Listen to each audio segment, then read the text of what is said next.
gentlemen, damas y caballeros, thank you for joining us for another episode of All the Angles, the Business of Padel podcast worldwide, powered by the Hexagon Cup. This week, our objective is to give you, our audience, a unique insight into Decathlon and to understand the strategy and reasoning, as well as the execution and prioritization of the company's padel focus internationally as well as regionally. I'm joined this episode by three people who are intimately aware of how that strategy is looking, how it was formed and where it's heading. So to start off, we have Frederic Udeville, who is the Global Racket Sports Director at Decathlon. He's basically a Decathlon lifer. He's been there for 27 years across various parts of the business, from markets such as France, departments such as commercial, and sports such as walking and now obviously padel. Also joining is Federico Fraguela Ferro, who is also been in Decathlon for a number of years, since 2009. He's currently the UK commercial leader across racket sports. So both of those gentlemen, insiders from Decathlon. And then joining as well, the third person is Mark Hewlett, who will probably be familiar to a few people on social media. He is the CEO and founder of Seoul Padel, the padel club that currently is focused more on the northern part of the UK, but I'm sure has aspirations to become national, if not international. His background is he rose through Lidl, Aldi, Woolworth, kind of big retailers, then moved into health and personal care space for government agencies and private enterprises before launching Seoul Padel a few years back.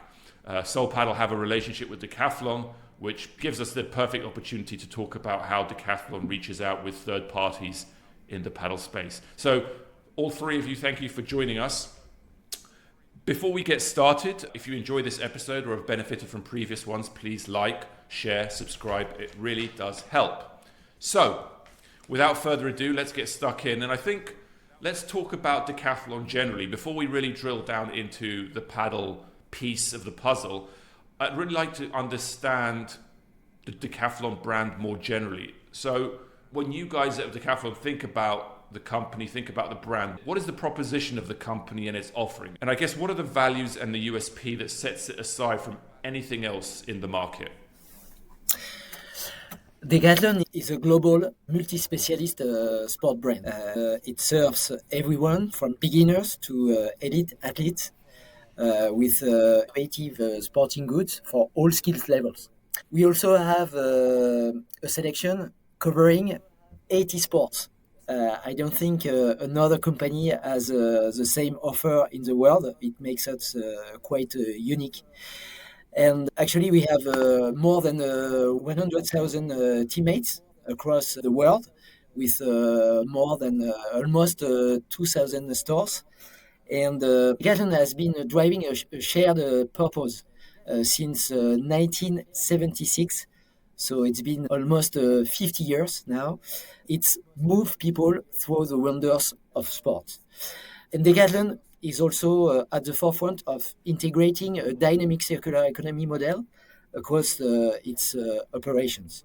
Voilà, to make a summary. As a retailer, it really seems to be flourishing, probably more than most people in specific markets may appreciate. I mean, it has a truly global footprint. Last time I checked, I think you had about 2,000 stores in across 80 countries. That may have changed since I last checked, but it's a truly global colossus. Why do you think it is that your proposition really resonates so well with consumers, especially across all of these different and varied global markets? Actually, Decathlon's consumer value proposition is deeply rooted in its founder, Michel Leclerc's business philosophy, which emphasizes democratizing sports and making them accessible to all. With a clear purpose to inspire movement through the wonders of sports, Decathlon embodies inclusivity, offering a wide range of equipment and gear for all levels and people, regardless of experience or background. This approach aligns with the founder's vision of providing high-quality products at affordable prices, ensuring that the joy of sports is within everyone's reach by making sports more accessible and embracing sustainable practice. Decathlon remains committed to fostering a healthier, more active society while minimizing its environmental impact, as I said before, which is really important for us. And Mark, I've got my own perceptions of the Decathlon brand. And if I'm honest, I think when I think about Decathlon, I remember first walking into a Decathlon in the kind of Surrey Keys, Canada Waters area. I think that was one of the first ones that I ever came across because I used to play volleyball there many, many years ago when I was in my mid-20s. So we're talking about 20 years ago now. And I just remember it was like this huge monster floor space. And it felt to me like this is where you go to kind of start your journey. Like you want to pick up a sport, whether it's badminton, whether it's hiking, and you want your first piece of equipment. And it felt to me like entry-level products into specific sports. Because in my experience, you look at a lot of high street sports retailers, those kind of specialist shops that sold cricket bats and badminton rackets, they've disappeared, right? It's all JD Sports, it's all fashion, athleisure, that kind of stuff. And it became really difficult to actually find equipment. And Decathlon felt to me like wherever you want to start into a specific sport or sporting activity, this is where we've got your entry-level equipment. I have to be honest, I never thought of it as once you've done it for about a year, you're going to come back to Decathlon. It felt to me like you might graduate to the more specialist brands in those specialist areas. But if you're starting, you don't know where to go, you need that first badminton racket, that first set of hiking boots, that first tent, that first cricket bat, this is where we've got you covered. I don't know, Mark, is that your experience of the brand as an outsider, at least initially? Kind of yes and no. I think it's really interesting to look at the psychology of shopping in the UK versus continental Europe and elsewhere in the world. And I think as a nation, we're very brand conscious. So I think you would look at Decathlon and perceive, yes, it is a big shop. Yes, it has enormous variety. Not all of the brands are instantly recognizable. So albeit the price might be entry level, the quality and the technological engineering that Decathlon invest in their products means that you're getting a fantastic quality at an entry-level price. Now, they have changed, I would say, a fair bit in recent times. And yes, there are more recognizable sports brands in Decathlon than there were 10, 20 years ago. But their own branded products, things like Van Rysel with a Tour de France team, are, I think, where Decathlon as a retailer, but as a concept is going. So it has definitely changed in 20 years, there's no doubt about it, and it has advanced, it has innovated, but it's still at its heart, I think, is how do we get as many people playing sport affordably with quality products, equipment and apparel. I don't think much has changed in that philosophy from what I can see.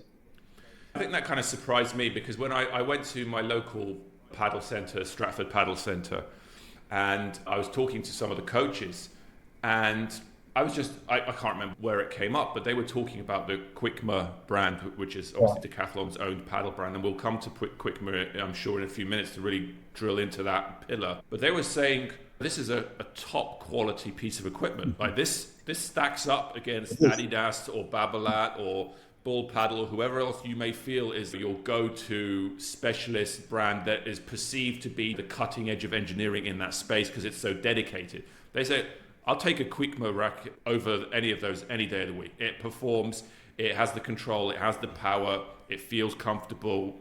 It's a great piece of kit. And that really was what kind of surprised me, because that was also why I was surprised when I saw some of the professional players playing with the Kuikma equipment. It didn't fit with my perception, granted dated, but my dated perception of what Decathlon and Decathlon's brands and products mean. So I think what you're talking about, Mark, what you touch on is probably a really interesting thing in the way the Decathlon brand has evolved over recent times. And I know that the stores generally, globally, have had a big rebrand as well. The layout, the look and feel of the experience to make it feel like this isn't just almost like halfway a warehouse. No, this is like a proper shopping experience. If you're discerning, this is still the destination for you. But let's now go into the paddle piece. Now we touched on the broader focus of the business. So paddle, I think Decathlon in my mind is perceived as a French brand. I think it's still where its home is and its HQ is. And France is obviously not the last adopter of paddle, but it's certainly not the first. So how did the sport first come onto Decathlon's radar? Was it a person, an individual, or a shop, or a market? Where did it start becoming something that the brand started to take notice of? Yes, you're right. It's a French brand, so the roots are still in France. But to be honest, it's a company that now is really global and international today. And Spain has always been a key market for Decathlon. The way we work is Decathlon listens closely to its customers and try to adapt its offer accordingly to the needs. With Padel being so popular in Spain, Decathlon started to offer and to develop products for Padel before 2000. So it's been like more than 20 years now that we have a specific Decathlon offer for Padel. Okay, it goes a lot further than I thought. Yeah. It's true that all the people are really surprised about that, but it's been a very long time. But the thing is, until a few years ago, these products you could almost only find them in Spain. That's why. That was going to be my next question, which was, so even if Decathlon realized that there was an opportunity to provide products and services to the Spanish market because it was such a vibrant local national market, at what point did Decathlon HQ go, you know what, I think there's a market for these products outside of Spain? Actually, we let the decision to the country because in every country we have a commercial team. Federico is a perfect example in the UK. And this commercial team is the best team to know their market and to take the right decision, to write a commercial policy and to take the right decision to open or not a sport, to commercialize a sport in its country. So that's it. Step by step, Padel is expanding in many countries. So we saw countries opening the offer year after year. And now I think we have like 70 different countries open for Padel. And it's just a start. I'm quite sure we will have many more in the future. If I can add to add, Alexander, for sure, this is our responsibility locally, no? To actually put the products out there for the needs of the market. And in fact, with Padel, we started online, of course. And then luckily we've got all of these touch points in our physical stores. And thanks to our teammates, I would say, that is the ones that provide us feedback, the ones that they are in contact every day with the actual Padel players and other sport players. And they were the ones like requesting, Fede, there is a need, people is asking me for a Padel racket, I need Padel balls, I need more range. And I think that this is how we manage to pretty much today. So it's a bottom-down approach where you're listening to the consumers rather than a top-down, we are imposing our vision or our views onto a market from a central point or a HQ. Exactly. This is the way we work. We listen to the countries. So we organize every year like a survey, a study of all the local needs. We make a compilation. We take decisions to build a catalog, and then we communicate this catalog to the different countries, and each country selects the offer they want or they think it's compared to the local needs. That's the way we work. And so we'll go into the pillars of the strategy and the pillars of the offering that Decathlon has, because it's incredibly varied and incredibly creative in many ways. But as you mentioned, there's that bottom-up approach, which is we respond to what we're hearing on the ground, on the shop floor, from our cashiers, who are hearing the conversations and the needs of the consumers. To what extent does any of the strategy come from the top down? Because the strategy, and as I said, we'll get into it, is so varied and so, it just feels like lots of puzzle pieces that are kind of fitting in together to each other. Surely there must be a master plan, a master strategy, a Decathlon global paddle strategy. And if so, how is that put together? How do you decide, which athletes to go with, whether to use athletes, how you want the paddle offering to all fit together? First, there is a global strategy at Decathlon level. Then after, we have to adapt it per sport. We have to take it in account and also take in account the strategy of the company, but also take in account the specificities of the sport. And then we write a sport strategy. We make it validated to make sure that we are well aligned with the company. And what you mentioned, like sponsoring, partnership, is a part of these strategies that we try to be well aligned to reach our goal for the sport. And let's take a step back about values, right? Decathlon, I think everyone here has talked about the values that stand behind the Decathlon brand. What is it about and Padel's ingredients and values that seem to blend so well with Decathlon's own brands and values and USPs? How did those objectives and values come together so neatly? If we the value, first one is accessibility. So it's totally right. It matches very well with the value of Padel, which is quite a very accessible sport. So Padel, you can have, even for a beginner, you can have fun the first time you play, even if you start playing when you are in the 30s or 40s, which is not really the case of tennis. Actually, tennis, it's better if you start when you are more 10 years old. It makes it easier. And it's also a sport which is fun and it's social. So these three values, I think it matches very well with Decathlon values. And Mark, what's your take on that? Because I know that with Soul Paddle, you clearly have a very crisp and clear sense of objectives and values that you are promoting with your brand and your project. And obviously, you will go into it in a minute, but you've obviously tied yourself quite closely, at least initially, with the Decathlon brand and the Decathlon infrastructure. Can you talk a little bit about how Soul Paddle's values and Decathlon's values have chimed quite well together in what you're trying to build? Yeah, look, Fred's basically articulated a very similar strategy to what we have. I mean, our vision is to welcome everyone to the court. Our three values are meet, play, and connect. And we feel that those values very much reflect what Fred's just described, how Padel is so social, so communal. But I think if you look at the accessibility side of what we've done, we've turned 500 square meters of tarmac next to a Decathlon store into a thriving little paddle hub with 2,000 members. We have a 60-40 split male-female participation, which is very high for UK sport. We've got a 70-30 ethnic diversity split, white and non-white participants, which again is very high. So we've basically opened ourselves up to the Decathlon shopper, but also the wider community around the Decathlon stores. And if you sit and observe a Decathlon store on a Saturday, people come for a day out. They spend a lot of time in store. They bring their children. They come with their families.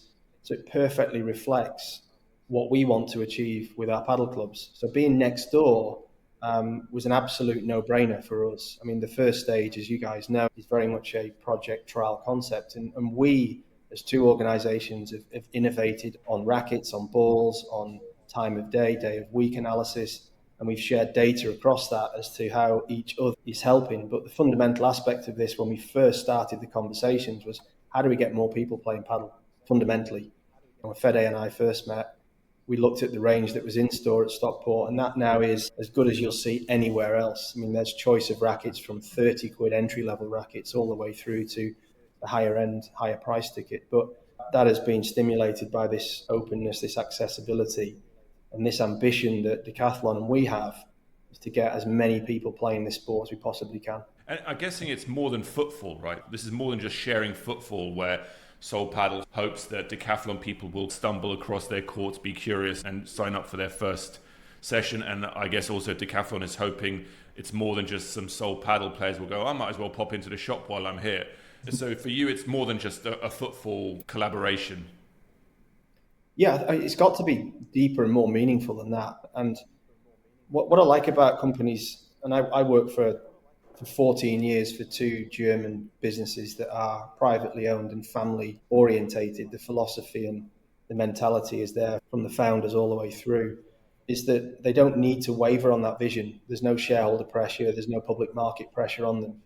They are relentlessly focused on their mission to get as many people playing sport as moving and create a happy, healthy, and sustainable community around sport.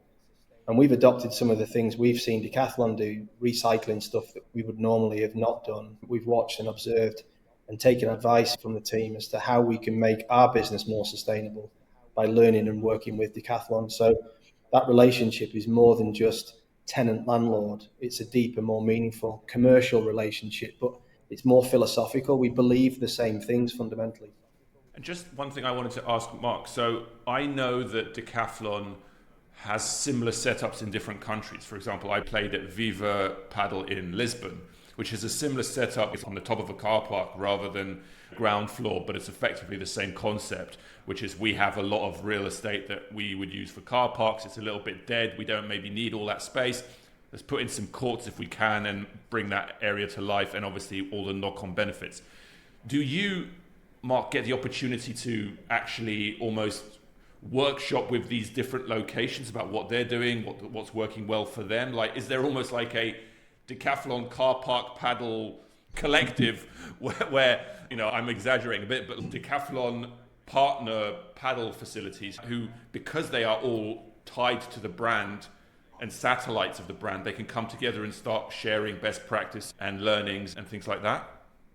In short, yeah, but we're taking it one step at a time. We're working on 2 permanent locations here in the UK first. They're very much our focus over the next 6 to 12 months. But we are simultaneously in conversations with Decathlon in Australia because we have, you know, a registered entity down there.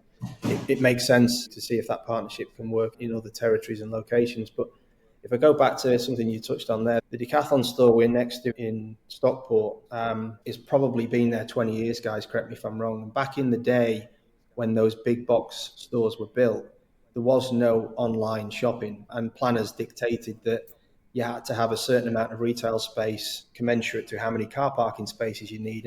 And times have changed. Cities are much more accessible and people shop differently. So it is a strategy of ours to look at those types of locations and say, hey, there's 40 spaces here that never get used. And you know, we monitor the car park and we assess that. Why wouldn't you want a neighbour that is also a leisure and sports operator? Because it's better than being next to a fast food joint, quite frankly. So I hope I'm speaking on behalf of the guys here, but I'm hoping it works both ways. I think I fully agree with Mark.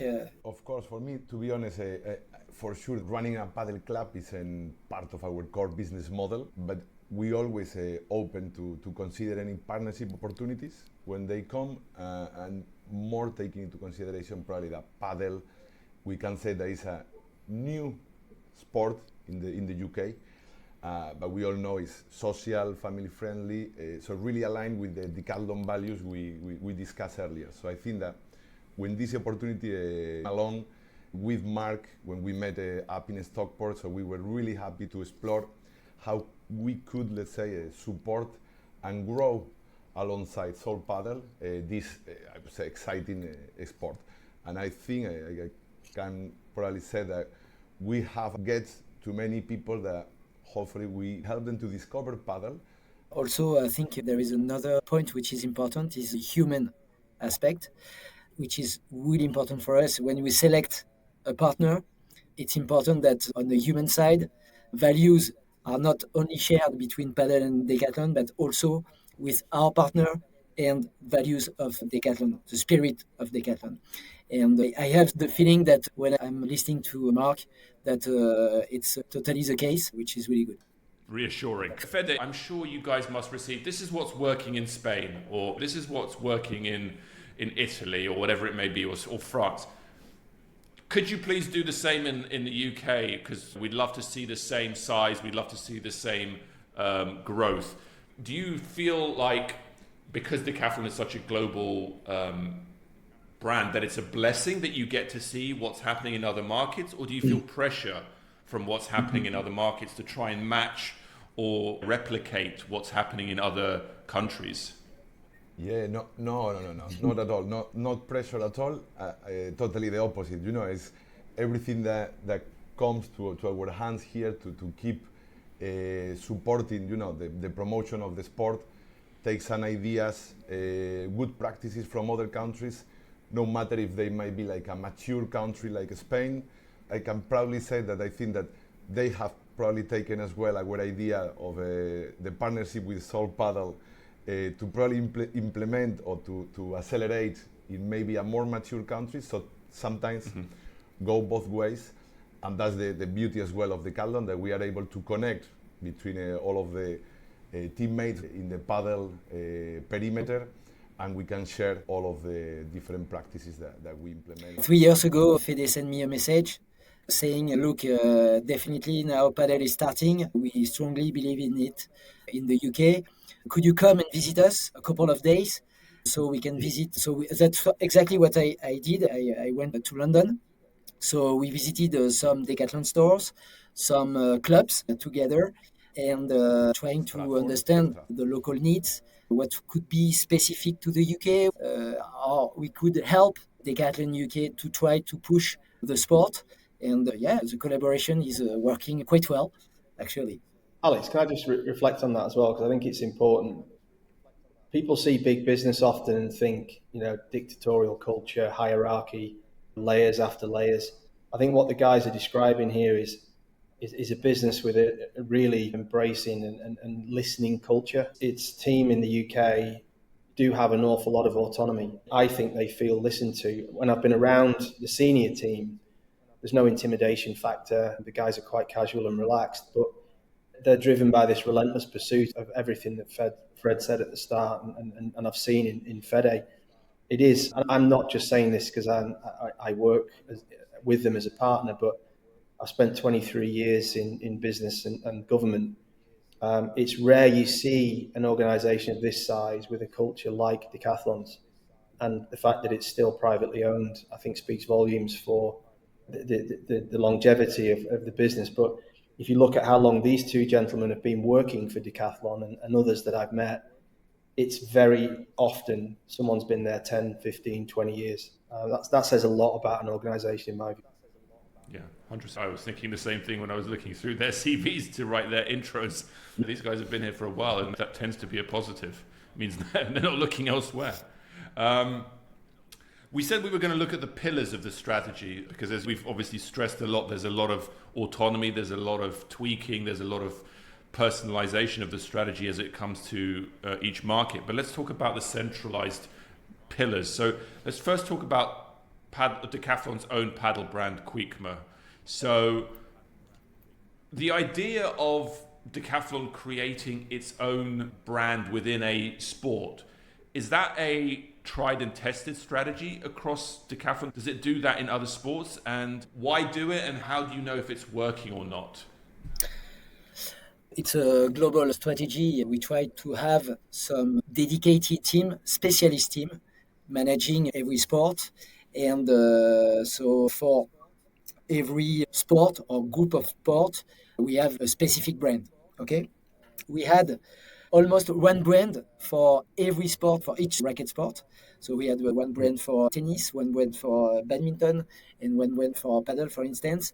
And we also realized that it was good to be specialized, but for the customer, it was maybe a little bit too complicated to understand. And also, it was complicated also for us to capitalize with our notoriety and image. So we decided to keep the same strategy, to keep having a dedicated brand for group of sport and not for each sport. So we will have one brand for racket sport, and it has been decided that it would be Kuikma for all racket sports, including badminton and tennis, for instance, and not only padel. And can you tell me, where did the name come from? Where did Kuikma come from? Actually, you know that padel was invented in Mexico. So it was in 1976, which is also a common point with Decathlon because both are born the same year.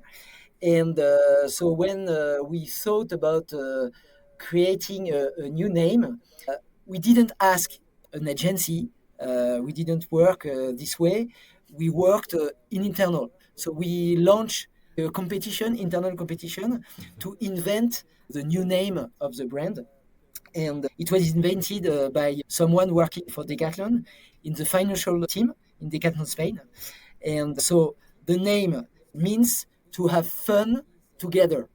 but in the Aztec language, which is special signature with the origin of the sport. Okay, so it's the values of the sport with a combination with the origin of the sport. That makes a lot more sense now. Okay. It felt like someone had dropped some Scrabble tiles on the floor. No. We had like almost 200 answers. People were really motivated, enthusiastic about trying to find a new name, etc. And then after, you need to make a selection.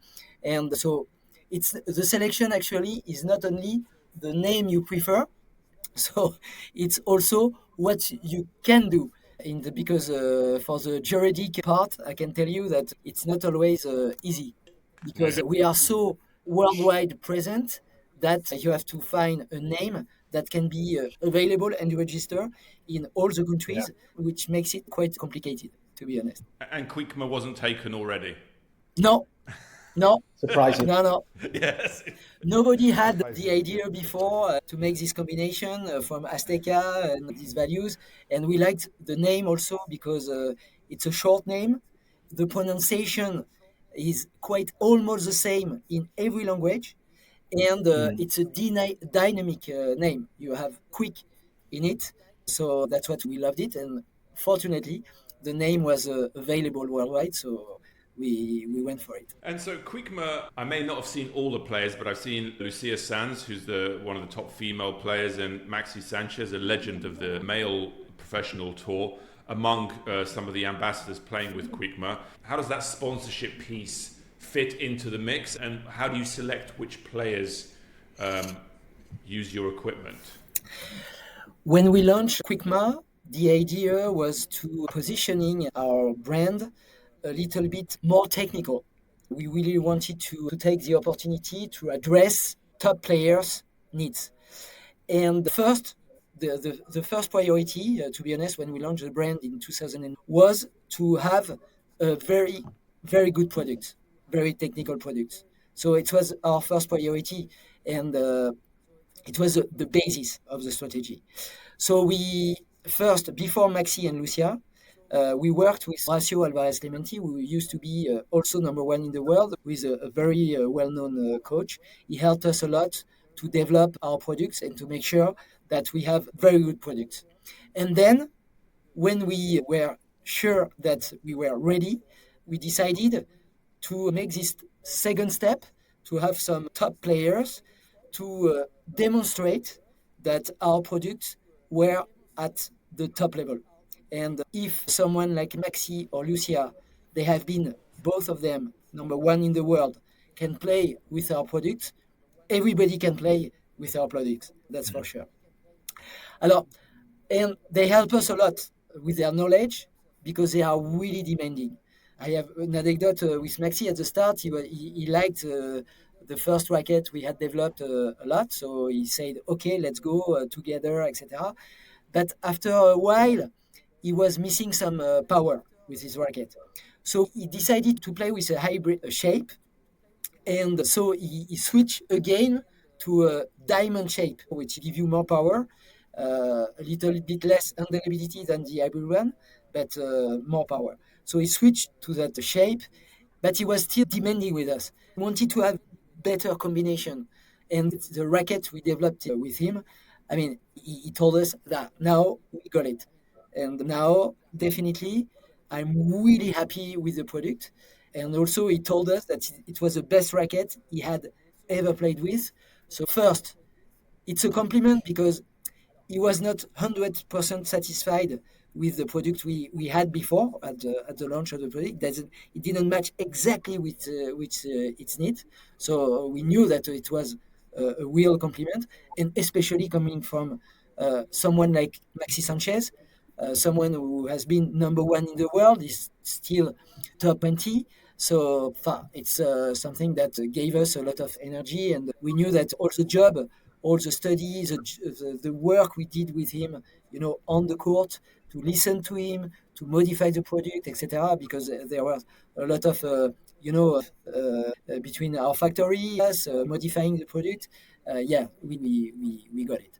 We always have some improvement points, always, but definitely we were sure that we were at the level we want to reach. So those are the kind of the highest level of ambassadors and advocates for the brand. But am I right that actually there's also a strategy of sponsoring coaches and other people on a much more localized level to try and give visibility and credibility to the brand, market by market, maybe even club by club basis? Is that true? It's totally true. Maybe I can let Fede comment the second part, the coach Of one. course. Actually, as a brand in our international headquarters, we manage the international sponsoring strategy, who has an international impact. So players like Lucia or Maxi, they have an international impact. I mean, in every country, they travel, they play in every tournament worldwide. So it's our responsibility. But locally, in countries, yes, they have some strategies to work with some coach, and maybe Fede can maybe comment it. Yeah, yeah, of course. So, in fact, Alex, you were talking about Stratford Club. Here, I am based in London, actually. So, I always had a good relation with this club because it was one of the, let's say, first one, the biggest one that could allow people to practice the sport. And in fact, what we did is our aim. It is always let people to try our product, and this is how we want to convince them. Or by others, we prefer others speak about our products than not us. So I really like when Mark talk about our products, our values, etc. And the same with the coaches. So I still remember having a meeting with Javi, was one of the co-founders of the Stratford Club, and I just handed over a few rackets, the Maxi and Lucia racket, the Pro Kuikma rackets, and I said, but listen guys, just take them with you, let your team test them, the coaches, and a few weeks after, they reach out, it's like, oh, there is few coaches that they are really in love with these ones, and so they wanted to explore more opportunities. So with this, sometimes it's just coming again another opportunity to really work with them, to let them try to get feedback, and it helps not only obviously the visibility of the brand, but it helps also Fred and all of the team in Madrid, the product engineer, to keep improving our product. I'll speak as a customer of the product if that's okay. But when Fede and I first started talking about the concept at Glasgow and Stockport, I think you handed us 30 rackets in total. And those rackets have been used relentlessly now since the 1st of June. So we've been at 80% utilization for quite a while. And the strategy we had there was to not charge anybody for racket hire. So all rackets have been free to use. So far, only 3 rackets have been broken, and they've been broken through negligence rather than just continual use. So the design is not just fancy looking and performance at a high level, it's built to last. And this is where I think we've all seen a number of brands move into this space and developing rackets and reskinning what is just a component that comes out of the factory. I think what Fred and Fede have articulated is that it's more than just a brand. There is a deep and meaningful design engineer concept that's gone into these rackets. And once you get them in the hands of players who have used, Bull Paddle, Babolat, Adidas, Head, Wilson, there is a noticeable difference at the club level, and we've converted people to Kuikma as a consequence. And going into the future with Fede's colleagues in the UK, we're basically all in with Kuikma as a business, and those rackets will be used in our clubs wherever we go, not just next door to Decathlon, but in all of our sites, because that longevity is important to an operator, but the high performance quality is equally as important to our customers. I just wanted to go back to because we obviously did a lot of exploring of the strategy of location, right, of having clubs on location at Decathlon stores. I guess the one thing I wanted to explore a little bit further on that is, how does that relationship come to life beyond just the physical presence? What kind of marketing or initiatives cross the car park, as it were, where Soul Paddle do something within the store, or Decathlon do something at the courts, or the sharing of data, or the sharing of marketing and customer-based information to really help the synergy come to life? Mark, can you touch on a little bit about those extra layers of that relationship? Yeah, look, on data transparency and within the boundaries of GDPR and sharing people's information, we work very closely and we are collaborating on constantly improving what we do, but also providing feedback to the team on range and price and how many people have actually gone in and purchased. I think the broader relationship at a commercial level, Fede doesn't know this, but I'm going to talk to his colleagues next week, is we're moving into the education sector. And I think Decathlon's got a big role to play in getting lots and lots of kids to play this sport. So we're launching free courts for schools on January the 8th, every Wednesday for 2 hours. Every school in Stockport can book courts. That for me is tailor-made for Decathlon to get involved with. And when that is then moved into the university space, likewise, there's a generation coming through now that are, let's say, 12 to 25, who will be playing this sport for 20, 30, 40 years. And I think having seen and been with the guys in Decathlon for long enough now, that longevity is everything that these guys are about. So there's the commercial data, there's the cross-pollination of customers when we're next to each other. But when we're not next to Decathlon, we will still be a partner of Decathlon. So there'll be a terminal in store where people can order stuff from the Decathlon online shop. There'll be a range of shoes, balls, rackets and apparel. We're even in conversations around what do our team wear and how can Decathlon help with that. So this is something that we're setting up for the long term. It isn't just a transactional one-off relationship, because I firmly believe that these guys are the right partner for us. Let's go right across the other side of the planet. India. I saw recently some announcements around India where Decathlon is again trying to acquire a position of being synonymous with the growth of the sport there as well. I feel like I know the answer to this already, but I'm assuming it's not an identical strategy to Spain or UK. I don't know whether you can talk a little bit about that market and why you're excited and what specifically you want to focus on in that market. Yes, it's a little bit different because India is not at the same stage of development compared to Spain or UK, even UK. It's really at the first stage. So Decathlon India identified that Padel was a very nice sport to push for all the values we talked about. And they decided to build a couple of paddle courts in the parking of the store. But the concept, it's true, it's really different because it's not a club. So when you build only a court, obviously you can't do the same things. But the objective in this case, it's really to make the sport known, to push the values of the sport and to participate to its growth. So that's the goal. In the UK or in Portugal, you talked about Portugal, we have a club next door to a Decathlon store. Yeah, it's a strategy much more, I would say, complete. Sure. Maybe if I can add, Alex, I think it's important as well to mention that obviously our strategies differ by country. No, we always adapt to the local market dynamics for sure, but also to the local regulations in different sports. But not only that, I would say also to the type of players, to different skill levels. For sure, it varies across the globe. And also, really important for us, the average purchasing power. So I think that if there is one thing which is going to be constant across all countries, no matter where, it will be our Kuikma's positioning, which it will always align with Decathlon's commitment to value for money. We speak a lot about that, but for sure our purpose will always be to promote the growth of the sport, no matter where. And I'll be honest, like we've touched on a few pillars. We've talked about Kuikma, we've talked about the sponsorship, we've talked about the locations on site or neighbouring to the Decathlon stores. We've talked a little bit about new markets. I still feel like I'm only scratching the surface of the strategy and that I'm missing the full spectrum of initiatives and activations. So let me give a little open season. What am I missing? What is the markets or the initiatives or the pillars of the strategy that I haven't even touched on that really needs a little bit of attention from your point of view? What have I missed?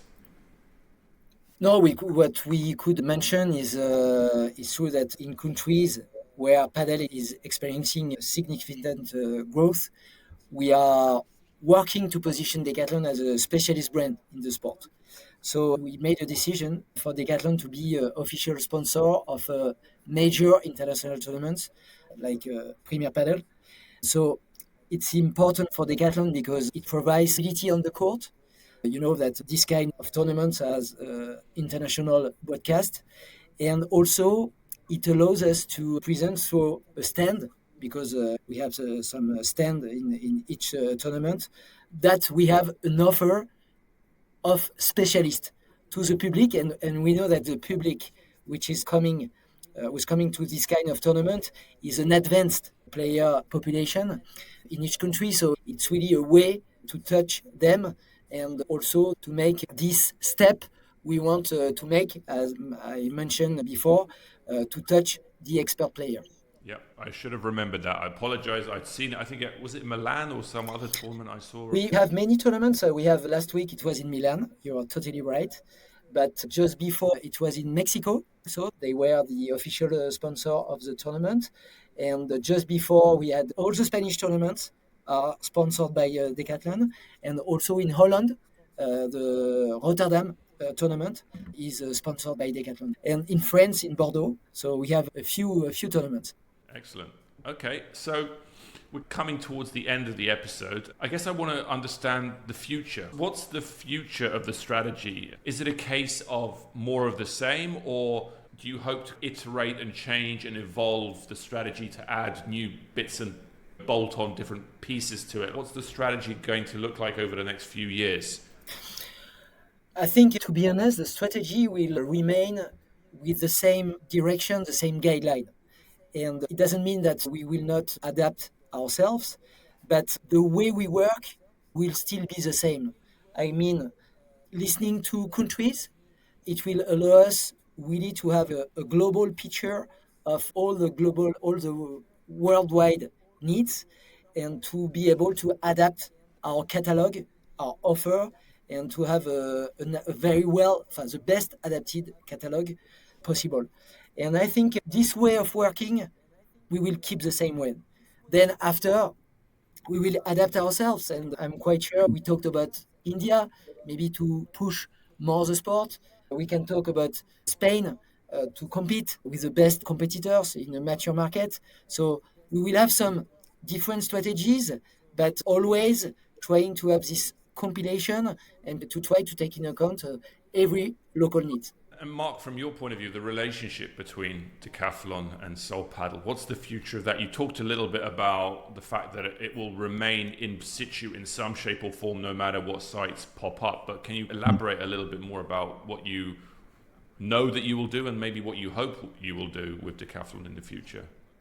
Yeah, I think beyond wanting to put a paddle club on top of the Surrey Quays store, which I've already been told I can't, yeah, we're working on that, aren't we, Federic? It's multifaceted. I mean, if I could just mention the chief exec of Decathlon International, Barbara, is really worth following on social media, because the amount of things that Decathlon does beyond being a retailer is really worth learning about. And these guys are being very modest in what they've shared today, but the whole concept of the relationship for us is completely multifaceted.